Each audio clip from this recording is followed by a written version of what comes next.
Fala galera, tudo bem com vocês? Vamos seguir na nossa proposta de revisitar alguns temas da biologia utilizando as questões de vestibulares passados, né? Para a gente poder estabelecer a nossa discussão.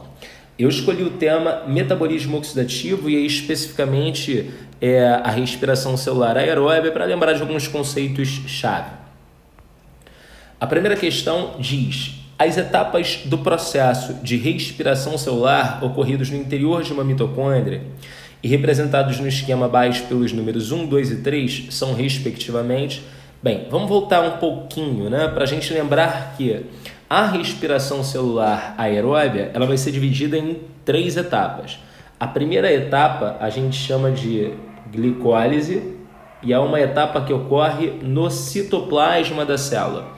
Você não pode esquecer dos objetivos de cada uma das etapas. Na glicólise, a gente dispara as reações de oxirredução que irão determinar a produção do ATP.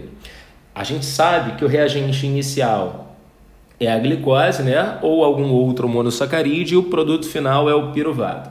Esse piruvato ele se desloca para a mitocôndria, ele vai ser descarboxilado, ele vai ser desidrogenado, e eu vou gerar acetilcoenzima A na etapa preparatória do ciclo de Krebs, segunda etapa que ocorre no interior da mitocôndria. O ciclo de Krebs ele tem um objetivo, que seria o de regenerar uma cadeia orgânica para formar aceptores no estado reduzido. O objetivo do ciclo de Krebs é formar o NADH e o FADH2, aceptores no estado reduzido, porque a gente sabe que existem 2 vias de produção de ATP. Ou fosforilação a nível de substrato, que é o que acontece na via glicolítica, ou produção de ATP em função de um potencial redox, que ocorre lá na membrana mitocondrial interna em função de eu ter aceptores entregando elétrons em uma cadeia respiratória. Então, o foco do ciclo de Krebs é formar aceptores no estado reduzido para potencializar o saldo energético, para aumentar a produção de ATP em função de um potencial redox estabelecido na etapa seguinte. Etapa seguinte é essa que a gente chama de cadeia respiratória ou cadeia transportadora de elétrons. Lá, a gente reoxida os aceptores que estão no estado reduzido para garantir contínua a produção de ATP. Então, a gente consegue identificar 3 etapas. Uma etapa citoplasmática, 2 etapas mitocondriais. Ciclo de Krebs ocorrendo na matriz mitocondrial, cadeia respiratória na membrana mitocondrial interna. Na imagem, a gente identifica 3 etapas lá na mitocôndria. O 1 é o ciclo de Krebs, obviamente, né? O 2 é a cadeia respiratória ou a cadeia transportadora de elétrons. E 3, um termo que não costuma aparecer, mas eu adoro quando aparece, chamado de fosforilação oxidativa. Tem gente que tem dificuldade com os termos. Para mim, o campo semântico é tudo. Fosforilar significa adicionar fosfato. E isso se dá num processo de oxirredução. Daí o termo fosforilação oxidativa, que está associado diretamente com a ATP sintase. Então, eu marcaria como opção 1 Krebs, 2 cadeia respiratória, que é letra C. Com segurança, a gente marca o gabarito. Próxima questão. Próxima questão, uma questão linda que apareceu no Enem de 2019, mostrando que a biologia ela precisa estar contextualizada e dialogando com os dias atuais, né? O 2,4-dinitrofenol é conhecido como um desacoplador da cadeia de elétrons na mitocôndria. Ele é um desacoplador de cadeia respiratória e apresenta um efeito emagrecedor. Contudo, por ser perigoso e pela ocorrência de casos letais, seu uso como medicamento é proibido em diversos países, inclusive no Brasil. Na mitocôndria, essa substância captura no espaço intermembranas prótons provenientes da atividade das proteínas da cadeia respiratória, retornando-os à matriz mitocondrial. Assim, esses prótons não passam pelo transporte enzimático na membrana interna. O efeito emagrecedor está relacionado a... Bem, eu vou representar para a gente então aqui a membrana mitocondrial. Bem, então em preto aqui seria a minha membrana mitocondrial externa, e aqui eu colocaria a minha membrana mitocondrial interna. membrana mitocondrial interna. Obviamente que esse lado representa então a minha matriz mitocondrial, local de ocorrência inclusive do ciclo de Krebs. Bem, vou localizar também os 4 complexos proteicos dessa minha membrana mitocondrial interna. Tá aqui o complexo 1, o 2, o 3 e o 4.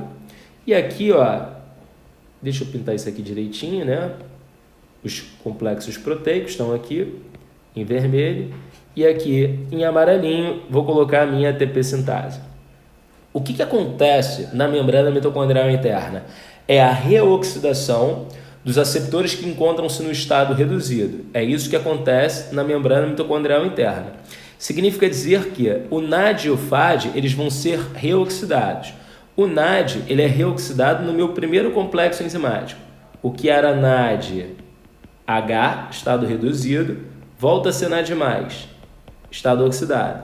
E o FAD, que é FADH2, estado reduzido, volta a ser FAD, estado oxidado. Esses caras são reoxidados, garantindo a atividade do ciclo de Krebs, fazendo com que o ciclo de Krebs não pare de girar, permitindo também que a glicólise não pare de girar. Então, essa reoxidação é o que garante contínua as reações de oxirredução para a produção de ATP.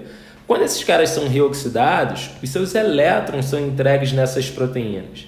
E aí, em função de uma diferença no potencial redutor dessas proteínas, esses elétrons começam a ser transportados em direção ao último complexo. No último complexo proteico, a gente vai ter o oxigênio como aceptor final de elétrons. Ao pegar esse elétron, a gente viabiliza a formação de uma molécula de água. Então, o que a gente observa na cadeia respiratória é a reoxidação dos aceptores no estado reduzido e, em função de uma diferença no potencial redox de cada uma dessas proteínas, a gente tem uma transferência de elétrons até que o oxigênio age como aceptor final.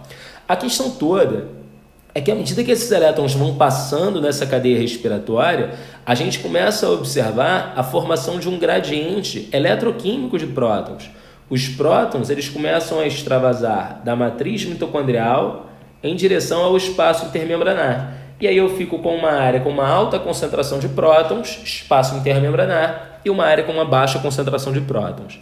Quando esses prótons retornarem, pela ATP sintase, a gente acaba, então, convertendo a energia desse potencial de oxirredução em uma ligação entre um fosfato e o ADP. É nesse momento, então, que o ATP ele é formado. O ATP é formado a partir do ADP. Então, na sequência de raciocínio, o que a gente evidencia é a reoxidação dos aceptores que se encontram no estado reduzido para garantir a continuidade do ciclo de Krebs e da glicólise.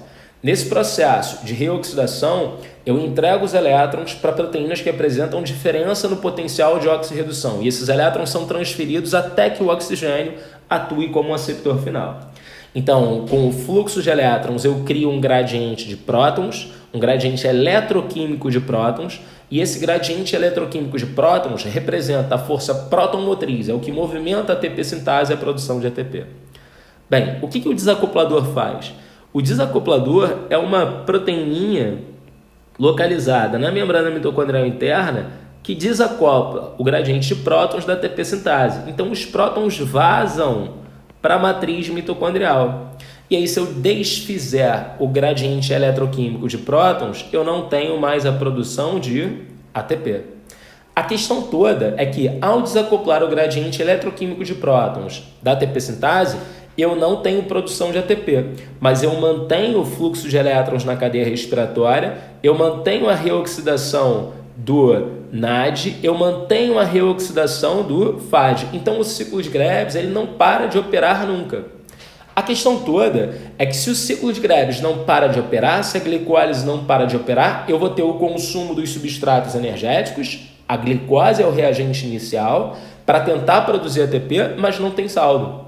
Significa dizer, então, que quando eu penso num desacoplador de cadeia respiratória, eu penso num cara que desacopla o gradiente de prótons da ATP sintase. Se ele desacopla o gradiente de prótons da ATP sintase, eu identifico que a produção de ATP vai ser baixa. Identifico que, como eu tenho uma razão NAD+, NADH aumentada, como eu tenho uma razão FAD para FADH2 aumentada, eu tenho um estímulo para o ciclo de Krebs e para a glicólise. Estimulando o ciclo de Krebs, estimulando a glicólise, eu aumento o consumo dos substratos energéticos. Significa dizer, então, que você cria um mecanismo furtivo. Eu aumento o consumo de substratos energéticos, mas não há produção de ATP. Por isso, essa redução acentuada no peso corporal. O efeito crônico é a morte por conta de um processo de falência metabólica em função de um saldo energético muito deficitário.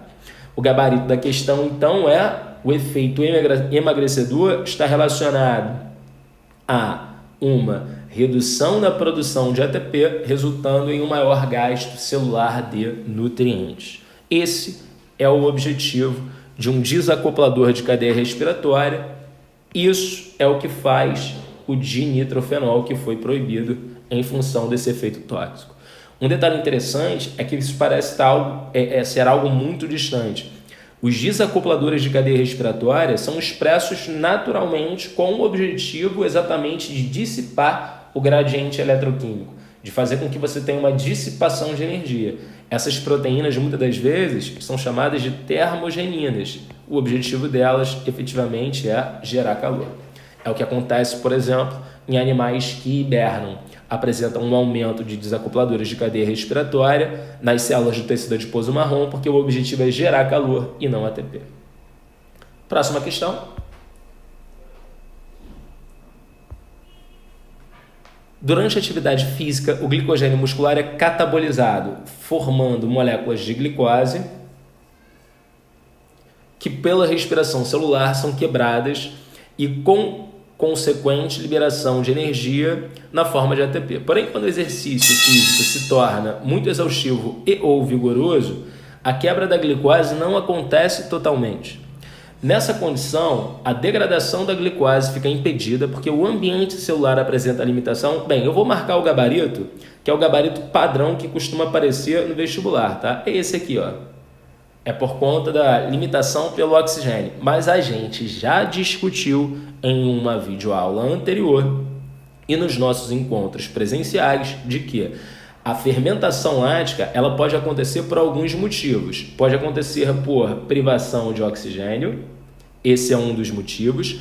Pode acontecer pela ausência de mitocôndrias,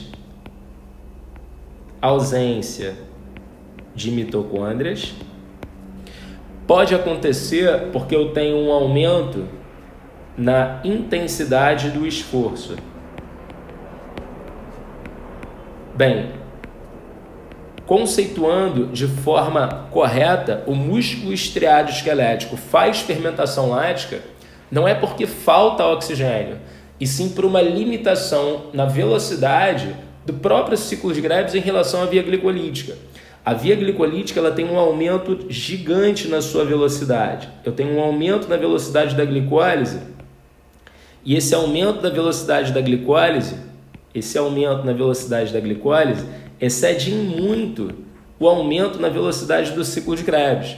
Significa dizer então que eu começo a ter um acúmulo de piruvato e eu começo a ter um acúmulo de NAD no estado reduzido no meio citoplasmático. Porque se eu tenho uma limitação no ciclo de Krebs, eu também tenho uma limitação da cadeia respiratória. Significa dizer então que eu preciso reoxidar esse aceptor, esse NAD no estado reduzido, para manter a via glicolítica operando. E a gente reoxida isso entregando os elétrons para o piruvato. O resultado é a formação do lactato. Então, o lactato se forma no exercício de alta intensidade e curta duração por uma necessidade de eu reoxidar o NAD no estado reduzido para que eu mantenha a produção contínua de ATP usando glicose como substrato energético. Eu também tenho fermentação lática acontecendo na ausência de mitocôndrias, é o que acontece nas hemácias, ou quando eu tenho privação de oxigênio, que é o que acontece no meu condrócito. Então, apesar do gabarito apontar para a letra C, ele diz que a privação de oxigênio é o que gera a fermentação lática. No músculo estriado-esquelético, o que faz a fermentação lática não é a privação de oxigênio, e sim o fato de eu chegar a uma capacidade respiratória máxima. Não é que está faltando oxigênio. Eu cheguei ao limite da minha via. Se a falta de oxigênio fosse o caso, ao adicionar numa situação experimental, ao adicionar oxigênio, eu deveria voltar à fermentação, voltar à respiração aeróbica e deixar de fazer fermentação lática. E a gente não observa isso. Então não é uma limitação do oxigênio, é uma limitação na velocidade da via bioquímica. Próxima questão. Enem. As proteínas de uma célula eucariótica possuem peptídeos sinais, que são sequências de aminoácidos responsáveis pelo seu endereçamento para as diferentes organelas de acordo com as suas funções. Um pesquisador desenvolveu uma nanopartícula capaz de carregar proteínas para dentro de tipos celulares específicos. Agora ele quer saber se uma nanopartícula carregada com uma proteína bloqueadora do ciclo de Krebs in vitro é capaz de exercer sua atividade em uma célula cancerosa, podendo cortar o aporte energético e destruir células.